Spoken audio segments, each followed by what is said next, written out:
Good morning, friends, and thank you for joining us for After GMS live right now on the WFMY News 2 Facebook page.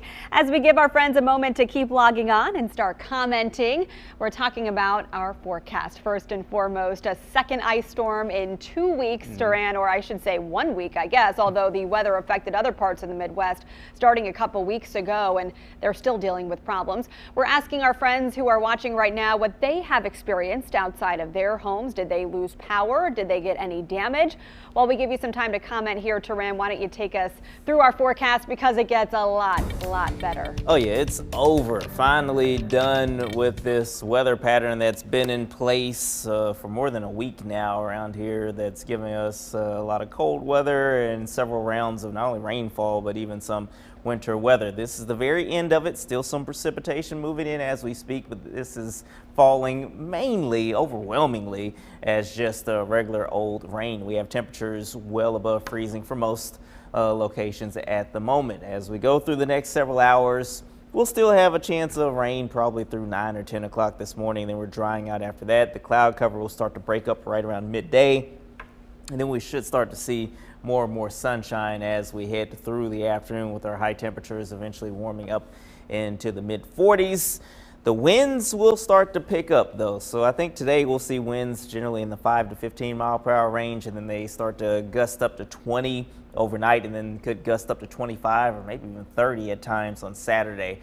As the winds pick up, remember the ground is still very wet. The root systems of these trees are loose. Some of the trees have been weakened some by this second round, weakened some more rather by the second round of ice. So we still could have a few trees that are toppled over thanks to the wind and the wet conditions, and that could cause some more power outages over the next 24 hours. So that's something we'll have to watch out for. As far as the weekend's concerned, Saturday is going to be the worst day, even though both days will be sunny. But when you have high temperatures only make it into the upper 30s to low 40s and winds getting as high as they will, it's going to feel more like it's in the 20s at times. Saturday afternoon, it's going to feel like it's in the teens at times as we go through Saturday morning and Saturday midday. So a very cold day Saturday. The winds will relax as we go into Sunday. Quick chance of rainfall on Monday. Right now that does look to be regular rain. Of course, we'll watch it this time of the year. You have to watch every system that moves through, but it definitely not seeing any indications of it being anything other than regular rain. And then we are in a fairly dry weather pattern after that. Tuesday, Wednesday, Thursday, expecting a decent amount of sunshine. As it stands now, high temperatures in the mid to upper 50s. But I really do think that by Thursday afternoon, a few spots may make a run at 60 degrees. So it gets better from here. We've made it, everyone. In your morning headlines today, Forsyth County got the brunt of the damage caused by the second round of ice. Look at this video of the massive tree that snapped and toppled onto 5 cars in Winston-Salem. Tree limbs, even ripped the door off of one of them. This all happened at the Ardmore Terrace apartments. Thankfully, even miraculously, no one was hurt. Another huge tree fell a few miles away, this one on Pennsylvania Avenue. The tree sprawled across the road. Took hours for crews to clear that. And a huge thank you to crews working so hard. A fire started after a tree hit a line on 1st Street in Eden. This is video of another power line fire about 10 miles away in Reedsville. In other parts of Rockingham County, crews blocked off the roads to clear debris from fallen branches. At its peak, the storm caused more than 3,200 homes and businesses to lose power in the county. Emergency Services Director Rodney Cates said although he's glad there were not as many power outages and downed trees as expected, crews will remain on guard and fully staffed this morning. Here in Guilford County, thankfully, the outages remained low, especially when you compare them to the ones we got on Saturday. This morning, many of our neighbors are waking up with power. As for the roads, well, things could get tricky today if we get some refreezing. WFMY News' Amanda Ferguson is keeping an eye on streets in Greensboro. What have you noticed, Amanda? Hey, Megan. Here on Windover Avenue and by Latham Park, there seems to be a little bit of wet roads here. As we get into the later hours of the morning, there are more cars on the road, but as far as the roads, they are a little bit wet. So if you are out and about this morning, maybe on your morning commute to work, just be extra careful out there this morning. All right, glad to hear those conditions are improving. Taran Kirksey, just a temperature, a degree or two made all the difference. Oh yeah, you know, a lot of times in these situations, you're always a degree or two from disaster, you know, and that was the case with this. Yesterday morning, we started out at 29 and 30 in most spots. If that was 28 and 29 everywhere, we would not have reached the freezing mark, and we wouldn't have been able to see some thawing yesterday afternoon, and we would have fell back below freezing everywhere probably last night. That was not the case, so that did save us from the second round of precipitation for the most part. So, you know, it certainly could have been worse. There are indications that it could have been a lot worse. I mean, obviously that's why the power companies set up as much as they did, because all indications were that we're going to see an ice event where most of us were going to get right around a half inch of ice. Our official forecast was a little bit more conservative than that. We kind of leaned more towards the quarter of an inch to a half inch, and most locations that did see ice saw right around 2/10 of an inch to a quarter of an inch or so of ice. And what's interesting is some spots that didn't get a whole lot of ice on Saturday got more of it yesterday, and you could see that by the way the power outages kind of developed through the day. There were more power outages in Forsyth County, for example, than Guilford County yesterday, as they did see a decent amount of ice this time around. But we are glad that it is over, it is out of here, and the threat of any type of significant winter weather is done, at least for a while around here. That's the way it stands at the moment. Yeah, Leslie also noted that we were overall more prepared for this storm, and I think the power crews were as well. We saw hundreds of them staging at the Corey Convention Center, and they responded very quickly to those outages we did see widespread in Forsyth and in Rockingham counties. And then we know that the tree removal crews were hard at work all week trying to get ahead of this second system, trimming back some of those weak, older trees that had caused such a problem on Saturday. Thankfully, we got to see some pretty pictures out of all of this because the damage was less than it was. So let's take a look at some of what you have shared with us. Kimberly lost power in Winston-Salem, but she got out and enjoyed some nature, ice and all. A gorgeous shot you have there. Michael in Kernersville showed us all of the icy plants and foliage at his house outside his back door. And then look at these ice-covered leaves in Eden sent in by a viewer. Are these all iPhone photos? These are amazing. Leaning trees, though, were pretty common. Look at those ice-coated ones in Greensboro. Yeah, you don't want to be driving beneath those. Luckily, many trees did not get enough ice to come down. Duke Energy crews, as I mentioned, were ready to respond. A few thousand Triad residents did lose power yesterday, but today, because of all the help from out-of-state crews, Duke Energy reports fewer than 100 outages in our area. We also heard from a viewer who lives in Summerfield. I think she indicated she had lost power before, but did not lose it this time around. So it seems like, again, Triad, depending on where you were, how much ice accumulated, and the status of the trees in your yard and the power lines in your neighborhood made all the difference as far as getting nothing versus getting a lot. Yeah, that's exactly right. You know, you look at it and it's always interesting. You know, the weather folks were kind of communicating through the day yesterday, and just looking at how close we were to having way bigger problems, even in terms of just a little bit more freezing rain. You saw the video from Alma there with all those trees leaning.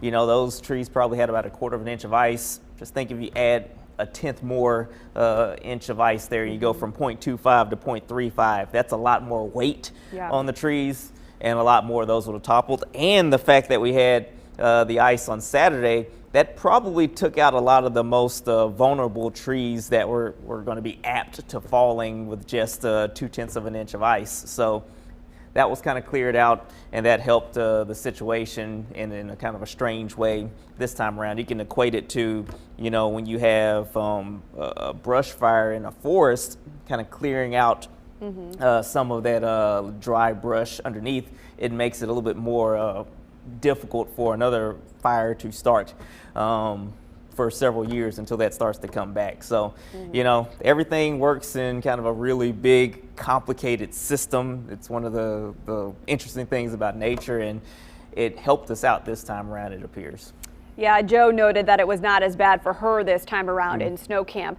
I have a question though, Taran. We know that crews, many of them in the Triad, did not pre-treat the roads with brine. They don't like to do that when you're expecting rain to fall initially because the rain just washes away and wastes the brine. Why were the roads overall so good, I guess you could call it that yesterday? We did not hear, thankfully, of any serious wrecks, at least onto the Metro Triad. So what accounted for that? It was all about the temperature. You know, when you're right around 32 degrees, you tend to not have widespread issues. 32 degrees is kind of like a transitional temperature where you start to go from the liquid phase of water towards the solid phase, the ice phase of water. When you have temperatures in the upper 20s, that's when you can have widespread issues. Not only when you have freezing rain, but when you have freezing fog or anything like that, you start to see that moisture being able to freeze quickly on surfaces instead of remaining as a liquid. So we were hanging out around 31, 32. That helped out our situation a lot more than if we were at 29 or 30 for several hours. And that's why we always mention, hey, we have to watch the temperatures closely. At a certain point there, we were looking at some data that we don't display on TV that has the temperature readings that come out every 5 minutes. And you just see it kind of bouncing between 31, 30, and it'll be 30 for a while, then it'll go up to 31. And then once it got up to 32, we started feeling better about the situation. That happened around mid to late morning, and then we were off and running after that with temperatures warming up to a very balmy 33 or 34 in many spots yesterday afternoon. It's so warm, a balmy 33 and 34. Yeah. Nadine, by the way, said she lost power for a couple hours yesterday in Oak Ridge, which was one of the first areas of Guilford County to lose power in a large chunk of neighborhoods there, but it did come back on after a couple hours, so that was great. Nobody had to be in the cold for an extended period of time like they were on Saturday. So a lot to be thankful for this week overall, and I want to share some more of your good news. I had a ton of comments come in on my Facebook page, Mega Malaris News, when I asked you to share something good, big or small, that happened in your life recently. Check it out. Anita's brother and nephew survived COVID. Heather got engaged to a man who makes her the happiest she has ever been. Nicolia said she found out her baby's gender. The heartbeat is strong and she can't wait to meet her little cutie in July. Kim's granddaughter turned 1 year old and is on the move. Marilyn is so excited to be a great-grandmother for the first time in April to a little boy. Aretha's daughter celebrated her 27th birthday, February 15th. Joey's inside herb garden is doing well. Connie got a generator last summer and it saved her freezer full of food last weekend. During that outage, Carol burned logs to keep warm, and as she lit the last log, the power came back on. Phyllis's 88-year-old aunt got her hair done and another customer paid for her service. Then she got her nails done and the same thing happened. Rose's great-granddaughter Chrislyn started taking steps toward walking, and she can't wait for her to get into everything. A lot more something goods coming in on our Facebook page. Joanne said she stayed in her PJs all day. Joe said we made it through this storm better than the last one. We are all thankful for that. Bobby filed his taxes and found out he's getting a big refund and owes the state nothing this year. Bobby, good for you. That is something to celebrate. Jessica said her vet kept power, allowing her dog to have his ACL surgery. The roads were great and the specialty vet was able to get in and operate. That's good news. Hope your pup is feeling better. Jason just said it's Friday and the weekend and he doesn't have to work the next 2 days. Amen to that. Jason, thank you. And thank you, Mother Nature, for giving us a little bit of grace this time around, Taran. Yeah. You know, anytime that we can escape the wrath of Mother Nature, for the most part, that's always a good thing. You know, we don't like to get the forecast wrong, but we will gladly like to be wrong as often as we can when it comes to winter weather on the positive side, it not being as bad as it could have been. So glad about that, glad that things stayed on kind of the lower end of our range as far as what we're thinking for ice. We'll definitely take that, and we'll take nicer weather as well. We can go ahead and show you that 7-day forecast here. We're looking good after we get past the weekend is going to be dry, but it will still be cold, especially Saturday. Saturday is not going to be good at all. It's going to be very windy and cold, so make sure you bundle up. Monday looks like a chance of just liquid precipitation, everything pointing towards just regular rain at this point. Of course, if anything changes, we'll let you know. You got to watch everything during the winter just in case. And then after that, we are really taking off as far as our temperatures are concerned, mid to upper 50s Wednesday and Thursday. We might be getting closer to the time of the year you can actually sit outside for more than one day in a row, and you'll get several days in a row of nice weather. You can start to enjoy that because it's hard to believe it, but we are getting closer and closer to the first day of spring. So we're going to start to see our temperatures beginning to trend upward on average. And I, for one, am looking forward to warmer weather. Well, Triad, don't beat yourself up because Gloria is certainly glad this forecasted ice total was wrong. Although I wouldn't necessarily call your forecast wrong. Mother Nature just had different ideas as far as the temperature, which thankfully kept us clear of any major problems. You know, the interesting thing is, I won't be long-winded, I promise. The interesting thing about when we give forecast ranges for winter precipitation, whether it's ice or snow, folks really focus on the higher end. You know, we said, hey, 1/4 of an inch up to 1/2 an inch. We were kind of close to 1/4 of an inch for the most part, so we weren't at that higher range. Same thing when I say, hey, 2 to 4 inches of snow. You get 2 inches of snow, everyone's disappointed. I said 2 to 4, so it's okay. But we'll definitely take less ice any day of the week in any situation ever. Ice is definitely probably the worst of all winter precipitation. Yeah, I mean, if you under forecast and you're wrong, that's not good. No, exactly. You know, the crews were definitely set up and prepared for the worst case scenario, and I kind of went through the worst case scenario with the news team here the other day. So you all saw what could have been when I was discussing what could have been. Thankfully, we were nowhere near that at all, and we are glad for it. Yeah, well, we thank you and our weather team for working so hard. You guys are always transparent, walk us through all these different scenarios and make sure we have all the tools and information we need to make smart decisions for our family. Yep, and glad everyone, for the most part, made it through okay. Yeah. All right, well, it is Friday, and we always like to take a look back at some of our bloopers of the week. So I think it is time to give you After GMS. Thanks so much for tuning in and have a great weekend. All right, Triad Kirksey, some might call you the love doctor. I've heard that before, not from anyone that I work with, but. So it kind of reminds me of that song, L is for, I'm not going to sing this morning, but. You can sing and I'll dance to it, Stacey. Okay. Every February, I ask them for Valentine's Day as my gift to get our taxes done. I like that idea as a Valentine's Day gift. Just get it over with. The key to my heart, get our taxes done. And then take me to dinner, you know. We do not have a single Valentine's Day plan. We do have a couple board games, though, my mom gave us for Christmas. They're 2-person board games, and we've been meaning to play those. So maybe we'll shake it up and do something exciting like that. Oh, my God. If board games are shaking it up. Exactly. We've got work to do, Megan. I know. Ed, I'm looking forward to maybe some sun later this week, but even, you know, looking at this, I get my sides confused. Thank you for your prayers. I am super excited to meet and welcome our baby boy this month, so it's here.